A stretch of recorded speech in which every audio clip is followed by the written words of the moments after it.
Vamos entonces a comenzar con la unidad 8, que es la unidad de diseño de una red de alcantarillado.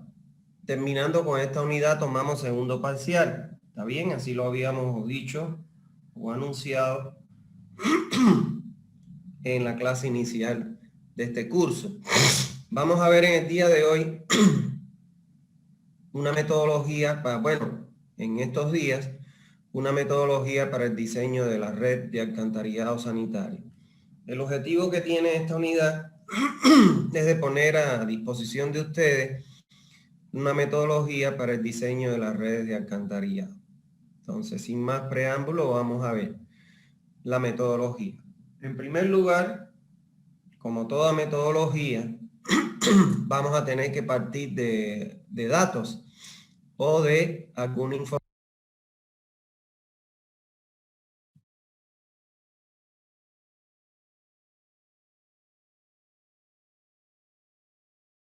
Como les decía, vamos a tener que partir de datos iniciales o de alguna información que se requiere. Toda la información... tranquila, no. Por favor, apaguen sus micrófonos. La información que nosotros requerimos, toda está relacionada con lo que ya vimos en clases anteriores, cuando vimos la información requerida para el diseño de la red y hablamos de los trabajos de campo y de la preparación de planos y perfiles del área de cobertura de la red. Pero adicionalmente a lo que vimos ahí, debemos tener claro, en primer lugar, el área total de cobertura que se quiere cubrir con la red de alcantarillado. Esta área total nos las define, en este caso, la persona que nos está contratando.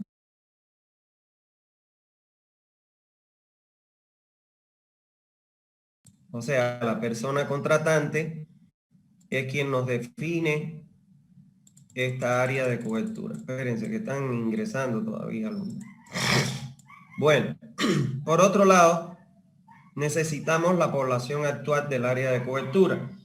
Población actual que ya ustedes conocen que la debemos obtener del INE, del lugar donde nosotros nos encontramos. Aprovechando que vamos al INE, debemos conocer el índice de crecimiento poblacional de la zona del proyecto. Y otro elemento que es importante es la disponibilidad de los recursos financieros para la ejecución de estos trabajos, porque eso es muy importante a la hora de tomar las decisiones en las soluciones técnicas que nosotros vamos a plantear. También necesitamos saber de si existe o no un personal calificado para la operación y el mantenimiento. ¿Por qué?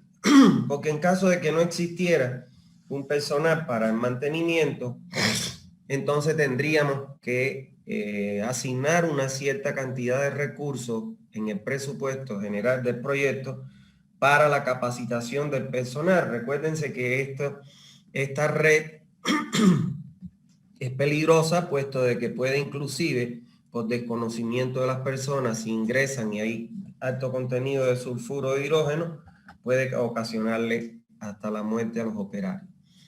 Y por último, como toda obra que vamos a diseñar, siempre necesitamos tener a mano las normas, en este caso, sobre el alcantarillado en el país. ¿Está claro? Esos son los elementos que son importantes para comenzar el diseño.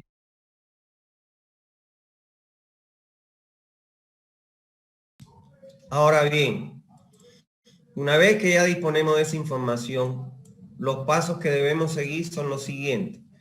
En primer lugar, disponer de un plano general, en este caso, un plano planimétrico donde estén definidos todo lo que son las calles, los manzanos, las unidades vecinales, en caso de existir áreas verdes, zonas industriales, o sea, en ese plano planimétrico tiene que estar toda la información de las personas, o sea, de todo lo que existe en el área de cobertura. Pero además de este plano planimétrico, debemos tener un plano con cotas con el plano, en este caso, bueno, con cupas de nivel, es lógico, ya lo vimos, pero además debemos tener los planos de los perfiles por cada eje de las calles. Ese plano es imprescindible.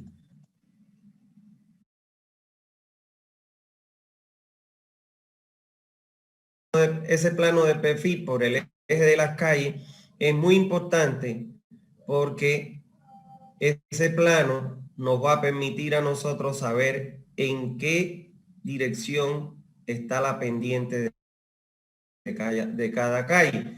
Y no se olviden nunca que nosotros vamos a tener que ubicar nuestra red a favor de la pendiente de la calle. ¿Para qué? Para evitar elevados costos de excavación y por supuesto que el flujo llegue por gravedad al lugar de destino, que es la planta de tratamiento de aguas residuales. En segundo lugar, una vez que ya tenemos todos esos planos de perfiles, vamos a indicar con una flecha en cada calle hacia dónde está la pendiente natural del terreno.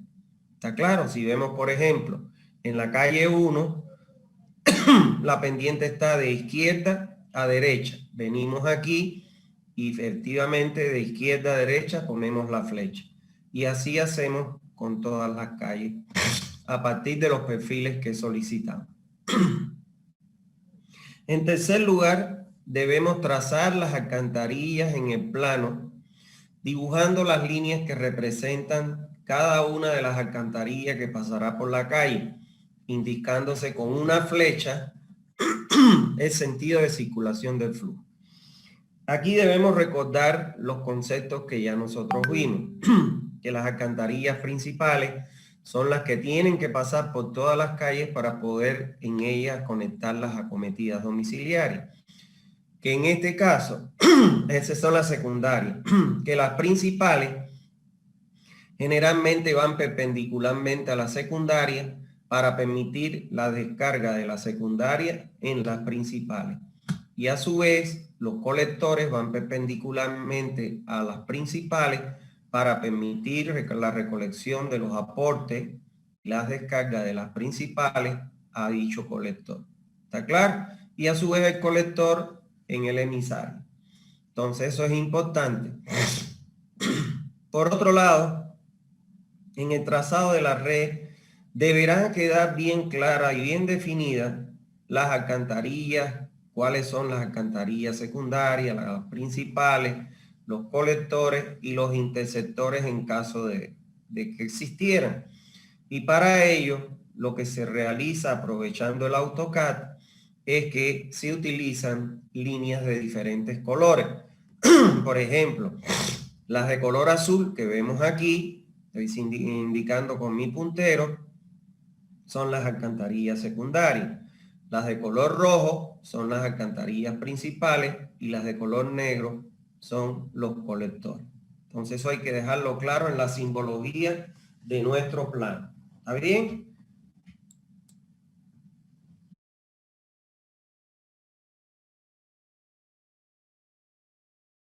Bueno, una vez que ya dejamos bien indicadas cuáles son nuestras alcantarillas con líneas de colores, entonces, excepto en casos especiales, nuestras alcantarillas deben seguir siempre la misma pendiente de la calle. No significa que la pendiente de la tubería sea igual a la pendiente del terreno, pero lo que sí es que la pendiente de la tubería la vamos a poner en la misma dirección de la pendiente de las calles. Esto resulta más económico, ya que de manera general el agua va a circular en la misma pendiente que tiene el terreno para llegar de la manera más fácil por gravedad hacia el lugar de destino, que es la planta de evacuación. Adicionalmente, se debe seleccionar entre los trazados que, como ustedes recuerdan, cuando hablamos de ellos dijimos que como mínimo se deben hacer 2 o 3 trazados. Se selecciona de esos 3 o 2 trazados que hicimos el que menor longitud tenga para llegar a la planta de tratamiento. ¿Está bien? De manera general, Las alcantarillas secundarias se conectan a las principales al colector, y el colector, en caso de que existiera, al interceptor, que sería el encargado de llevar el agua hacia la planta de tratamiento. Ahora bien, en el cuarto paso, ¿qué debemos hacer? Debemos situar las cámaras de inspección que vamos a ubicar en nuestra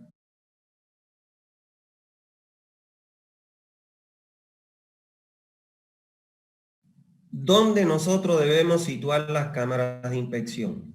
En primer lugar, como bien dice aquí, donde arranca las alcantarillas. Fíjense ustedes que donde está la cámara 1, ahí arranca la alcantarilla esta, conformada por los tramos 1, 2 y 2, 3, pero también arranca la alcantarilla 1, 6, 6, 7, 7, 8. Entonces, donde se produce el inicio, el arranque de una alcantarilla, obligatoriamente ahí colocamos una cámara de inspección. También se colocan en los cambios de dirección. Miren acá, la cámara 6 sirve para el cambio de dirección de 1 a 6, de 6 a 7 y de 7 a 8 de esa alcantarilla. Pero además, a su vez, sirve de inicio a la alcantarilla 6, 11, 11, 12 y 12, 13. Entonces, fíjense que aquí se coloca la cámara por el cambio de dirección de esa alcantarilla, pero además por el inicio de la otra alcantarilla.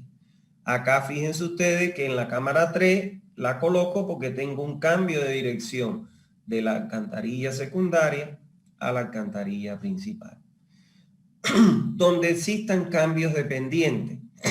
En el perfil longitudinal por el eje de las calles, donde haya un cambio brusco de pendiente, ahí obligatoriamente hay que colocar una cámara, porque los cambios de dirección, tanto horizontal como verticalmente, estamos obligados a hacerlo a través de cámara. No se utilizan accesorios en el caso de las redes de alcantarillado. Por otro lado, donde exista cambio de material. Por ejemplo, donde aquí vamos a tener cambio de material de la incorporación de la alcantarilla secundaria que viene con PVC a la alcantarilla principal que es de hormigón armado. Entonces, PVC muere en una pared y el hormigón armado inicia en el otro muro de la cámara. ¿Está claro? O sea que donde hay cambios de material, ahí estamos obligados a colocar una cámara de inspección. Donde existan cambios de diámetro.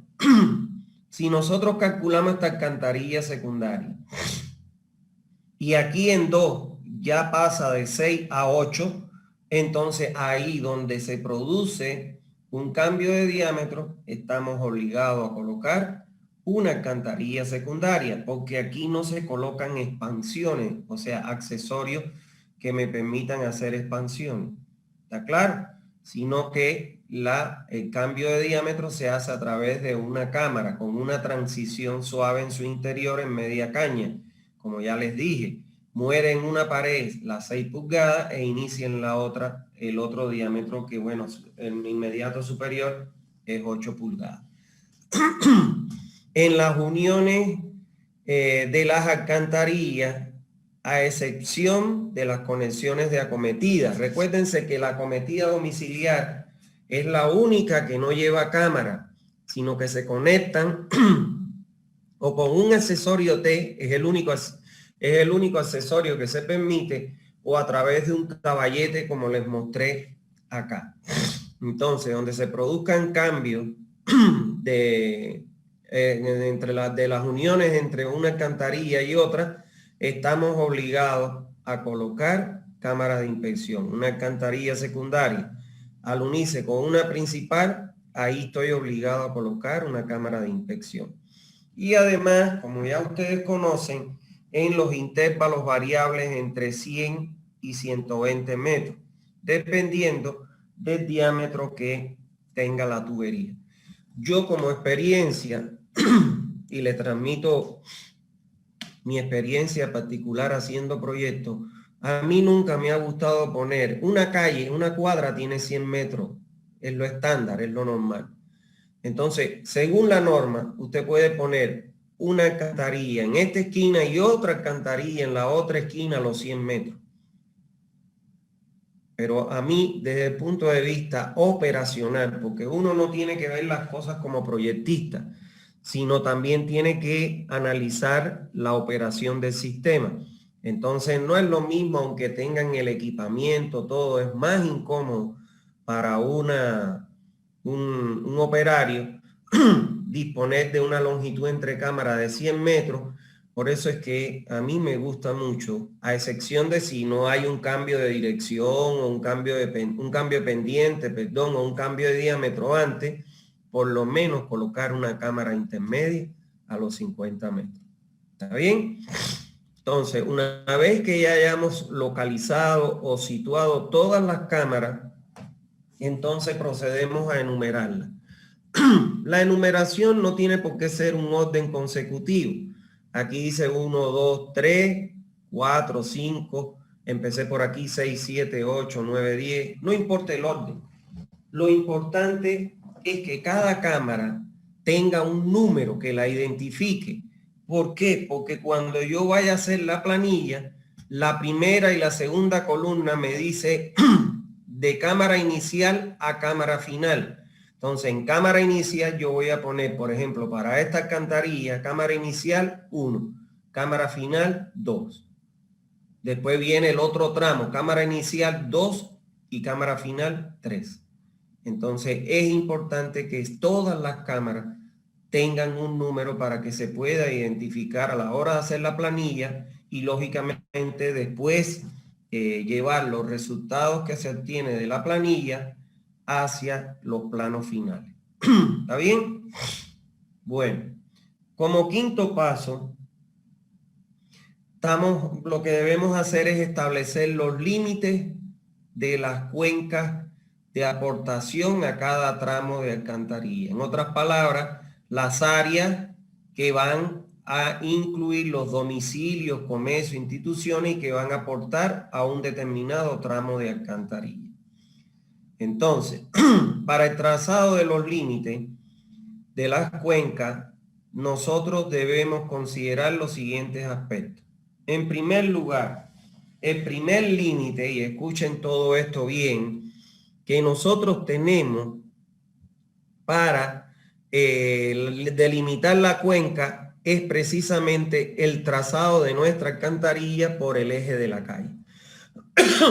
O sea que el eje de la calle, coincidente con este trazado de cada alcantarilla, se convierte en nuestro primer límite. El segundo límite lo constituye la mitad de los manzanos. O sea, este es mi manzano y entonces yo voy a trazar un límite por la mitad de los manzanos. ¿Está claro? ¿Por qué lo trazo por la mitad? Porque supuestamente debe coincidir con las bardas de cada casa. Entonces, delimitando la mitad de los manzanos, ya yo sé qué casas van a verter a este frente y qué casas van a verter a este otro. ¿Está bien? Y en el caso de los otros límites, son las propias cámaras de inspección. En este caso, aquí, como vemos aquí, el tramo 1, aquí la cámara de tramo 1 a 1, de 1 a 2, la cámara 2 se convierte en el otro límite. Entonces, nos queda solamente definir al inicio de los manzanos cómo nosotros vamos a delimitar para saber esta área o estos frentes de estas casas a dónde van a verter sus aguas residuales. Entonces, para ello utilizamos al inicio de cada manzano, utilizamos el método de la bisectriz.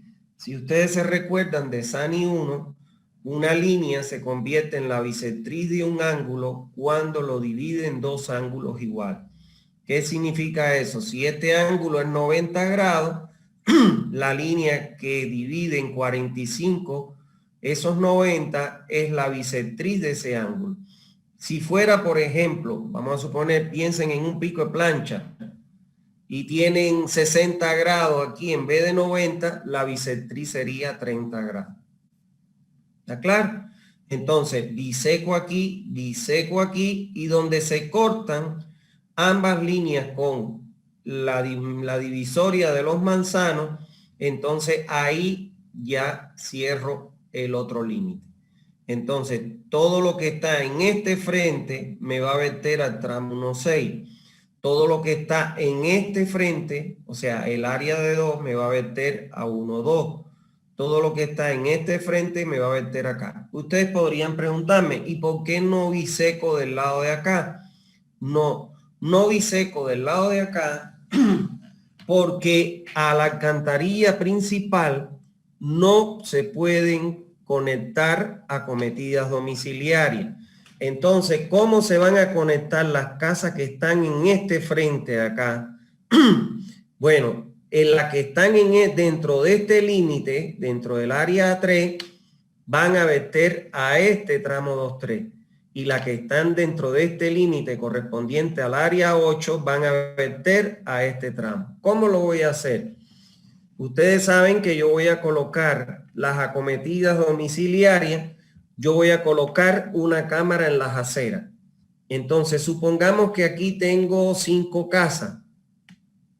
Entonces voy a tener 5 cámaras enfrente de las 5 casas. Conecto entre cámaras las 5 casas y la última cámara la conecto acá a este tramo. Y lo mismo voy a hacer con las casas de acá. Salgo con las acometidas hasta la acera y todas las interconexiones, conecto las cámaras entre sí y descargo a este punto que está acá. Pero nunca puedo venir y conectar aquí una acometida a una principal porque no se permite. Solo las acometidas la tenemos que hacer a las alcantarillas secundarias, que en este planito son las de color azul. Por eso es que es importante que nosotros delimitemos cuáles son cada una de las alcantarillas. O sea, que señalicemos y le demos al constructor con esta simbología que las azules son alcantarillas secundarias. Entonces, ¿ya qué va a hacer el constructor? Él sabe que tiene que conectar las acometidas a esas alcantarillas secundarias. A la roja no puede porque son principales. Peor un colector o a un interceptor. ¿Está bien? Entonces, de esa manera ya nosotros tenemos delimitadas las cuencas de aportación. En el sexto paso, ¿qué es lo que vamos a hacer ahora? Bueno, vamos a determinar la superficie o el área de cada cuenca.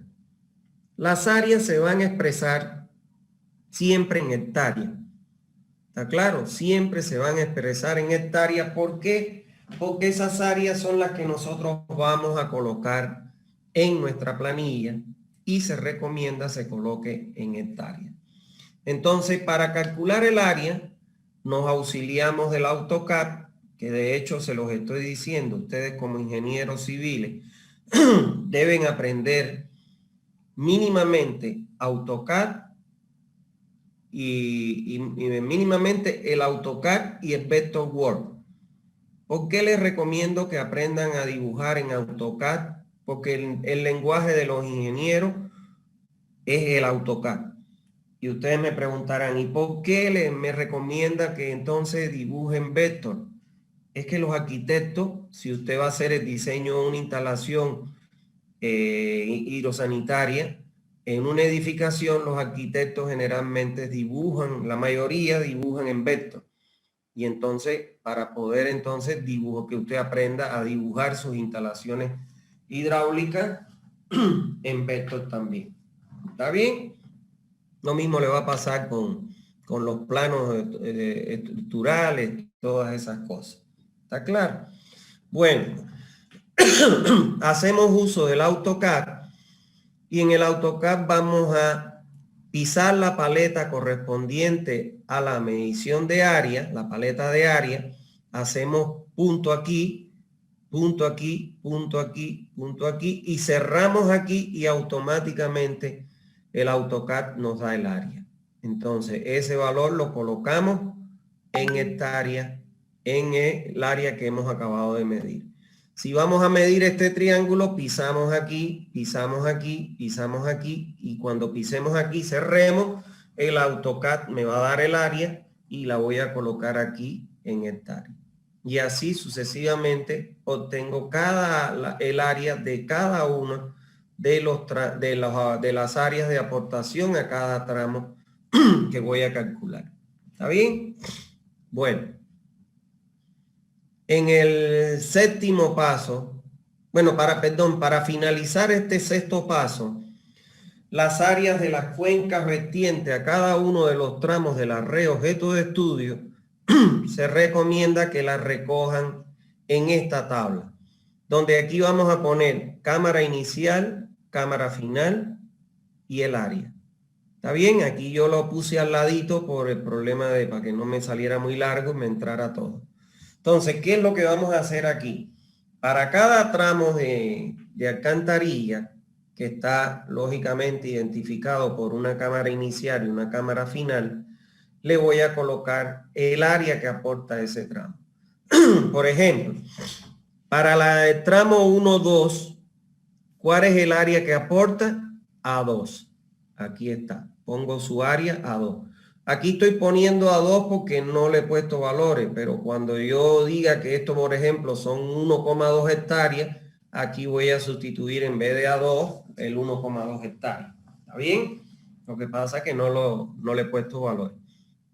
El tramo 2, 3. ¿Qué área de aportación, qué área aporta al tramo 2, 3? Miren acá, A3. Vengo aquí, coloco A3. El tramo 1, 6. ¿Qué área aporta? Mírenlo aquí, A1. Vengo y coloco A1. El tramo 6, 7. Y atiendan acá. El tramo 6, 7 va a tener los aportes de este frente y los aportes de este otro frente. O sea, las casas cuyo frente dan aquí, vienen acá. Y la de enfrente igual también van a descargar a la misma alcantarilla. Por eso es que el tramo 6, 7, el área que considero es la suma del A7 más el A12, que son las dos áreas que van a aportar a ese tramo. Vengo aquí A7 más A12. Y el tramo 7, 8 me va a aportar lo mismo a esta área más esta que está acá, A8 más A13. Miren aquí, tramo 7, 8, A8 más A13. ¿Está bien? Y así sucesivamente. Esta tabla la elaboro porque esta información yo se la voy a cargar finalmente a la planilla de cálculo que vamos a aprender acá. Bueno, en el séptimo paso, lo que voy a hacer ahora es hacer un resumen de todos los parámetros y criterios básicos que voy a emplear en mi diseño.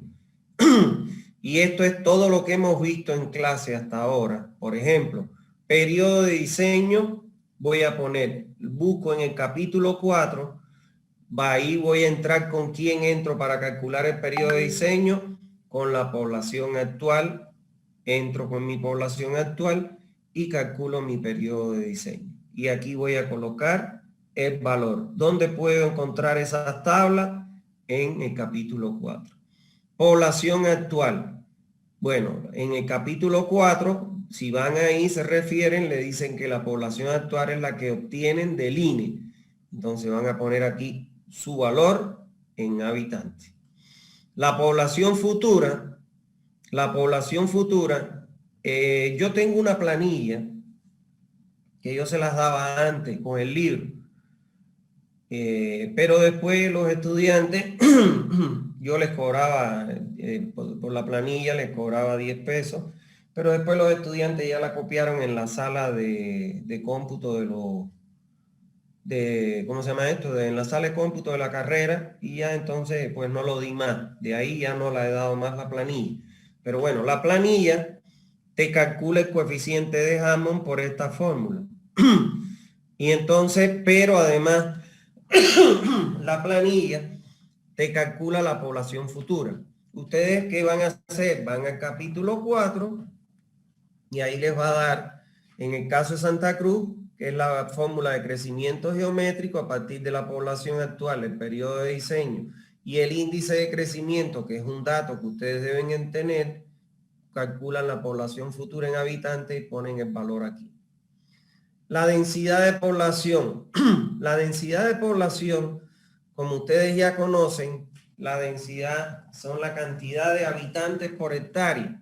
Entonces van a dividir la población de diseño, el valor que hay aquí, lo van a dividir entre el área total de cobertura, que es un dato que ya vimos al inicio de esta metodología. Entonces eso te va a dar la cantidad de habitantes por hectárea que tiene su área de cobertura. Ahora, la dotación domiciliar, que es la dotación futura, la van a colocar aquí en litros por habitantes por día. Recuérdense que para calcular la dotación futura, primero tenemos que ingresar en la tabla que nos da la norma, en SANI 1, ¿se acuerdan? Con la población actual.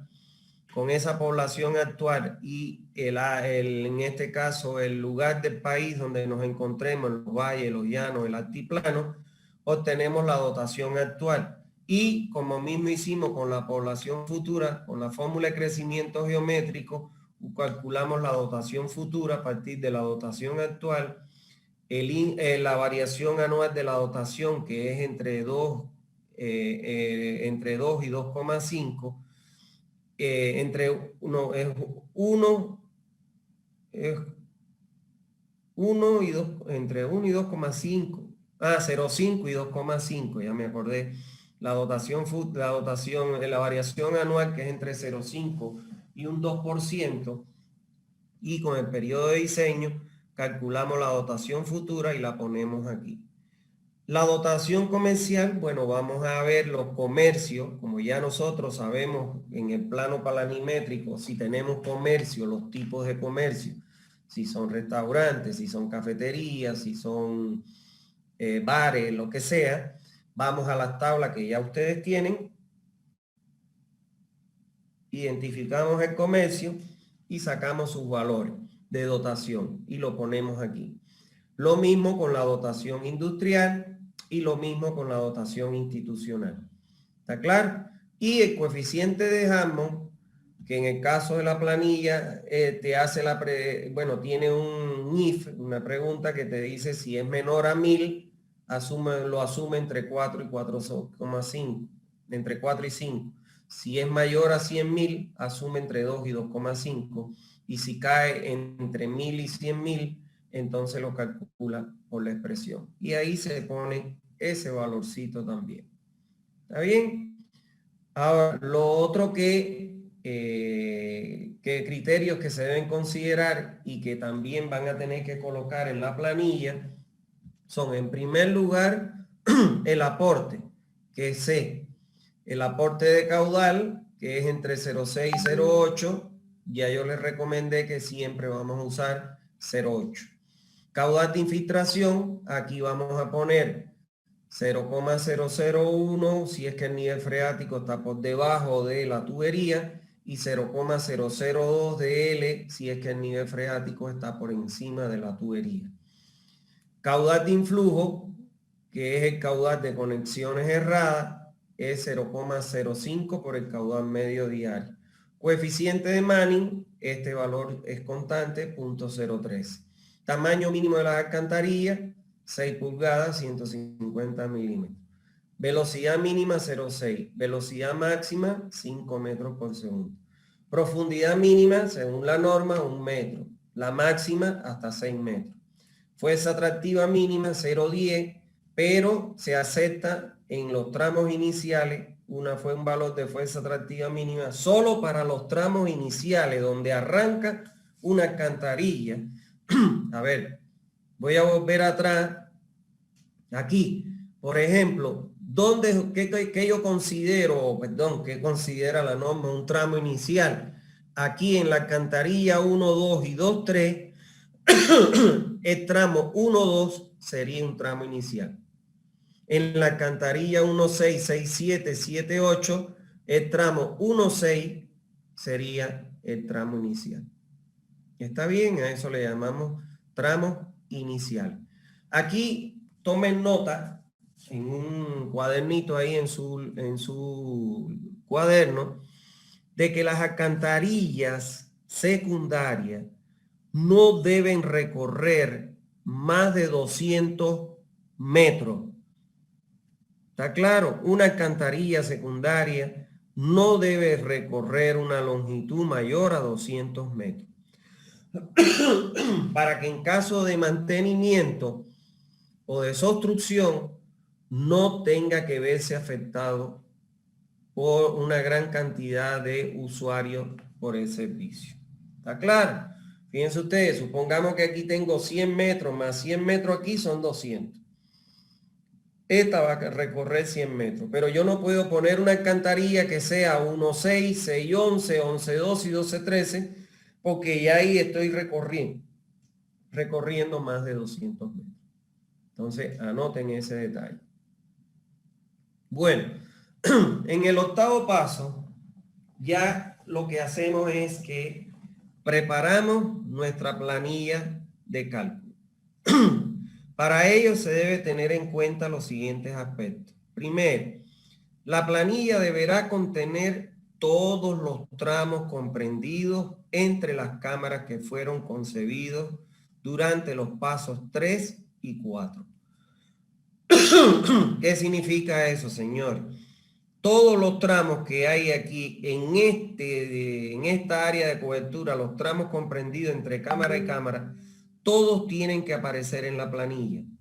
¿Por qué deben aparecer todos en la planilla? Para que al concluir todos los cálculos de todos los tramos de la alcantarilla, se garantice que al final del cálculo se tengan definidos para todos los tramos de alcantarilla su diámetro, su pendiente, su longitud, es decir, se tenga dimensionada la red. ¿Está claro? En tercer lugar, para el cálculo, ¿cómo nosotros debemos proceder? Lo primero que vamos a calcular hasta concluir todas las alcantarillas secundarias, lo primero que calculamos es todas las alcantarillas secundarias. Cuando ya hayamos calculado todas las alcantarillas secundarias, entonces empezamos a calcular todas las alcantarillas principales. Cuando ya hayamos agotado todas las alcantarillas principales, entonces que empezamos a calcular todos los colectores. Y cuando hayamos agotado todos los colectores, y si existen interceptores, entonces comenzamos a calcular los interceptores. ¿Está claro? No es que yo calculo la primera alcantarilla secundaria y después lo combino con una principal. No. Todas las alcantarillas secundarias, después todas las principales, después todos los colectores y después todos los interceptores. En ese orden. Cuarto, al trabajar en la planilla típica que se emplea para realizar los cálculos de la red de alcantarillado, se debe tener en cuenta que la misma consta de 2 hojas de cálculo. O sea, la planilla que yo tengo consta de 2 hojas de cálculo. Una primera hoja donde van a colocar toda la información necesaria para calcular la red y que fuera obtenida en los pasos anteriores. O sea, de las 2 tablitas que nosotros hicimos en el paso 6º, creo, en esas 2 tablas van a sacar la información de ahí para llenar la primera hoja. La primera, ahí van a colocar, en este caso, van a colocar en esa hoja de cálculo toda la información que está en esas 2 tablas. Y la otra hoja, que es donde aparecen las 40 columnas que me permiten calcular los parámetros necesarios para la red. A continuación les voy a presentar la planilla para que la vean y es la que vamos a comenzar a partir de la próxima clase. Vamos a comenzar a ver columna por columna de esa planilla. Entonces, miren acá. Esta es la primera hoja que yo le hacía mención que tiene la planilla. Esa es la primera hoja. En la primera hoja ustedes van a colocar los aportes de agua residual, el 0,8, la dotación futura, que lógicamente no aparece valor fijo aquí ya. En la planilla aparecen valores fijos ya, pero hay otros que hay que rellenar. Lógicamente, la dotación futura va a depender del proyecto que hagamos, de la población que tengamos. Coeficiente de Manning ya aparece fijo, 0.013. El periodo de diseño, aquí lógicamente que ese periodo de diseño está en función de la población, del proyecto que hagamos, se pone que le corresponda. Lo mismo pasa con la población actual y con el índice de crecimiento. Ahora, el área total está dependiendo también del proyecto que nosotros hagamos y lo que nos defina la contratante que quiere que nosotros abarquemos con la red de alcantarillado. La excavación mínima aparece que es fijo, 1 metro. La máxima aparece que es fijo, 6 metros. El caudal de infiltración, bueno, pues lógicamente va a depender del proyecto que tengamos y la profundidad a la que se encuentre el nivel freático en la zona del proyecto. El influjo, que es el caudal de conexiones erradas, que se adopta entre 5 y el 10%, entonces dijimos siempre que íbamos a utilizar 0,5, que es el menos valor. Y la planilla calcula estos valores. Calcula la población futura utilizando la ecuación de crecimiento geométrico a partir de la población actual, el índice de crecimiento y el periodo de diseño. El coeficiente de Hammond, bueno, pues lo calcula según el rango en que nos encontremos. Y la densidad de población la calcula dividiendo ¿qué cosa? La población futura en habitantes, ¿lo ven? Entre el área total que está aquí. Y te da la densidad en habitantes por hectárea. Entonces, esta es la primera hoja de cálculo. Esta información, mucha de ella, nosotros la resumimos en las tablas que vimos anteriormente. Ahora, la segunda hoja ya de la planilla, que es donde aparece específicamente la hoja de cálculo de diseño de la red, está compuesta por 40 columnas. Yo la he subdividido para que, bueno, para que no se vea tan pequeñito aquí en pantalla. De la columna 1 a la columna 9, ahí lo que nosotros vamos a colocar es la información general del proyecto. Fíjense ustedes que la primera columna 1 y 2 dice de cámara a cámara, vamos a colocar aquí la cámara inicial, la cámara final del tramo. Esta se convierte en la inicial y esta es la final. Cuando terminemos una alcantarilla secundaria, principal, colectora o interceptora, vamos a dejar siempre una línea en blanco, lo que significa que aquí inicia y aquí termina una alcantarilla. ¿Por qué? Porque imagínense ustedes cuántas alcantarillas no tenemos en un área de cobertura. Entonces, para que no nos confundamos a la hora de levantar la información, cuando terminemos todos los tramos que componen una alcantarilla, dejamos uno en blanco e iniciamos con la otra alcantarilla. Aquí vamos a poner las longitudes, aquí vamos a poner las cotas de terreno, eso lo vamos a ver ya en la próxima clase. Aquí el área y aquí ya vamos a calcular la población por tramo y acumulada. La segunda parte de la planilla corresponde a la segunda parte de la planilla corresponde al cálculo del caudal de diseño, que va desde la columna 10 a la columna 20. Yo le he agregado esta para que no nos perdamos de los tramos de alcantarilla. Aquí vamos a calcular el aporte que es el caudal, el aporte es el caudal medio diario, la infiltración, que es el caudal de infiltración, el influjo, que es el caudal de conexiones erradas, y el aporte puntual, que aquí vamos a colocar todos los aportes puntuales que son los aportes de los comercios, las industrias y las instituciones. Aquí calculamos el caudal con Hammond, la suma de caudales y el caudal de cálculo. ¿Por qué? Porque si aquí algún valor nos diera menor a 2, entonces asumimos como valor caudal de cálculo 2.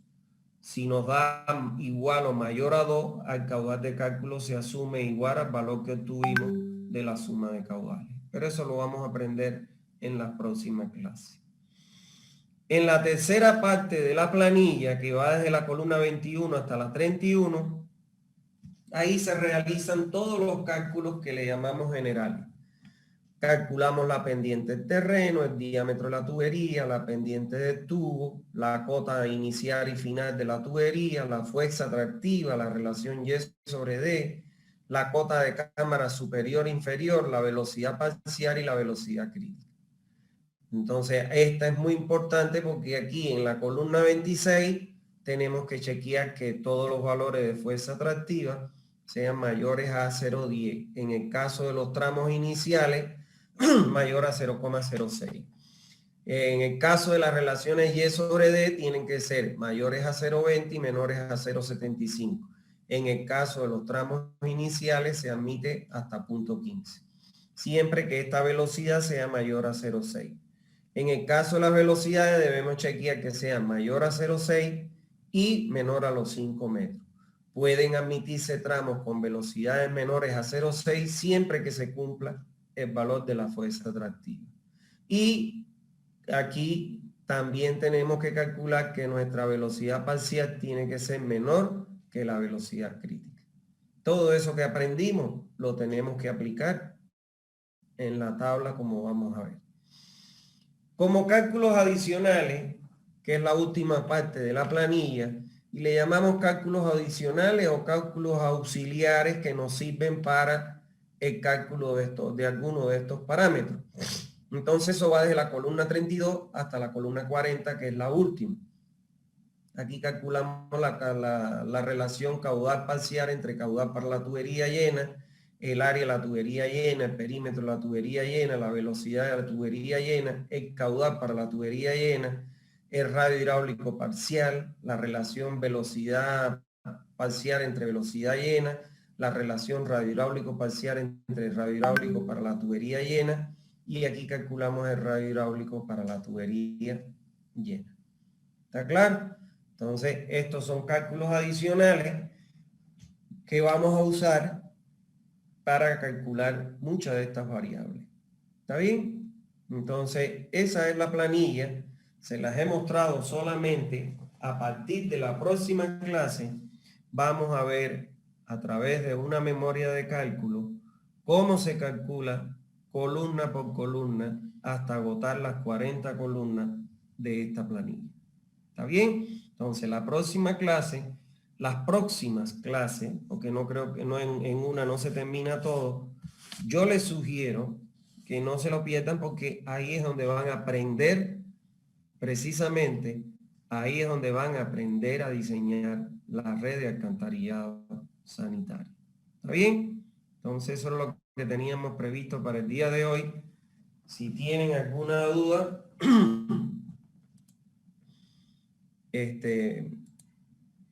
me la pueden consultar. ¿Está bien? A ver, ¿alguna duda que tengan?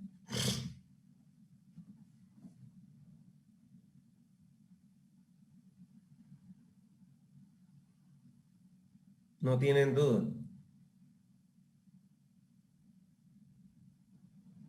Bueno. Ingeniero, claro, doctor. Dime. Yo tengo una consulta, no está relacionada con lo que acabamos de ver, pero recuerdo que con mi padrastro fuimos a un condominio y había sobre la carretera había como una meseta. Bueno, y en la caseta del condominio era una zona alta y bueno, uno se adentraba más en el condominio y había una pendiente bastante pronunciada, así como la que hay en la gobernación, bajando hacia la ramada. Sí. Y al final terminaba la calle y estaba el muro perimetral del condominio. Y ahí habían hecho una compuerta para que el agua salga por ahí. ¿no? El pluvial. Sí, el agua pluvial. Corra por ahí y vaya hasta el canal Pedro Vélez, que está como a unos 50 metros de la barda. Ajá. Ahora, el problema fue cuando llovía fuerte, aparte que la compuerta se llenaba de basura, porque era una rejilla, pero cuando llovía muy fuerte el canal rebalsaba y por vasos comunicantes el agua pluvial que bajaba hasta ese punto no podía ser desaguada. ¿Ahí qué solución se podría dar? Mira, buena tu pregunta. Esto es responsabilidad total de la alcaldía. ¿Por qué digo que es responsabilidad total de la alcaldía? Porque es la alcaldía la que aprueba todos los proyectos de las urbanizaciones en la ciudad. Entonces, hay el mal hábito de que el privado quiere ganar dinero sin invertir mucha plata. Entonces, estos constructores de condominio, generalmente, ¿qué es lo que hacen? En su interior hacen trazados para que el agua salga de su condominio superficialmente por las cunetas de las calles o por la propia calle, pero que vaya a evacuar fuera del área del condominio y no crea ningún sistema de drenaje pluvial. Hace unas semanas atrás vino a verme un señor que quería que yo le hiciera el proyecto de drenaje de un condominio que va a estar ahí en Virubiru, es nuevo, que van a hacer, grandísimo el condominio. Y entonces el hombre me dijo, era un ingeniero, no era cualquier persona que me estaba hablando, me pidió de que le diseñara un sistema de drenaje superficial que las aguas fueran lo más rápido posible fuera del área del condominio. Pero, ¿dónde está el problema? Eso no lo debería aprobar la municipalidad. ¿Por qué? Porque si las aguas yo las saco efectivamente, yo le hago un diseño donde le meto pendiente a las cunetas de las calles para que vaya directamente afuera del área del condominio, que es lo que han hecho ahí, en ese condominio. Pero entonces, ¿qué es lo que estoy haciendo? Sacando un problema de mi condominio, de mi área, y metiéndoselo, creándoselo a otro lugar, a otra área. Entonces, ahí lo que se debe hacer es un sistema de drenaje interno y recolectar las aguas como es debido y evacuarla a través de un colector al canal. Si eso se hubiese hecho, Jimena, apaga tu audio. Si eso se hubiese hecho, lógicamente no pasara ese problema que tienen. Probablemente lo que hayan hecho es insuficiencia en la capacidad de evacuar por la compuerta que dices tú.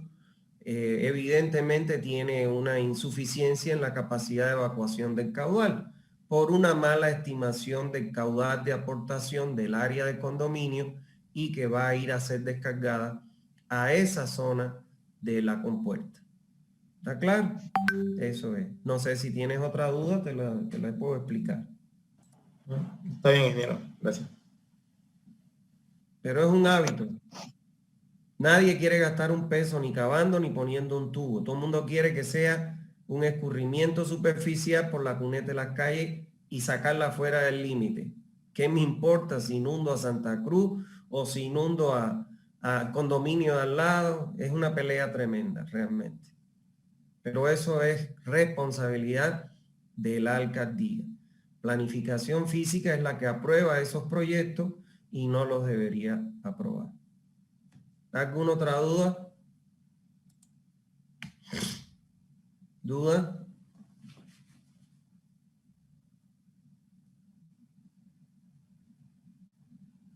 No hay más dudas. Bueno, si no hay más dudas, entonces, como les dije, por favor, no se pierdan la próxima clase, porque ahí o las próximas clases, porque ahí vamos a aprender a calcular la planilla. Más allá de por la asignatura para aprobarla, deben aprenderlo. ¿Por qué? Porque van para su futuro trabajo como profesional. Fíjense ustedes que Santa Cruz, que es una de las ciudades más pujantes que tiene Bolivia, por no decir la más pujante, a no ser absolutista, tiene solamente una cobertura del 40% del alcantarillado. Entonces, en alcantarillado sanitario, lo que se viene en trabajo para los futuros profesionales es mucho trabajo. Entonces, es importante que aprendan para que tengan una opción de trabajo más durante su vida profesional. ¿Está bien? Bueno, entonces, Doctor. si no hay más, nos vemos la próxima clase. Doctor. Cuídense mucho. Disculpe, disculpe que dime. lo interrumpa. Disculpe, está dando curso de internet.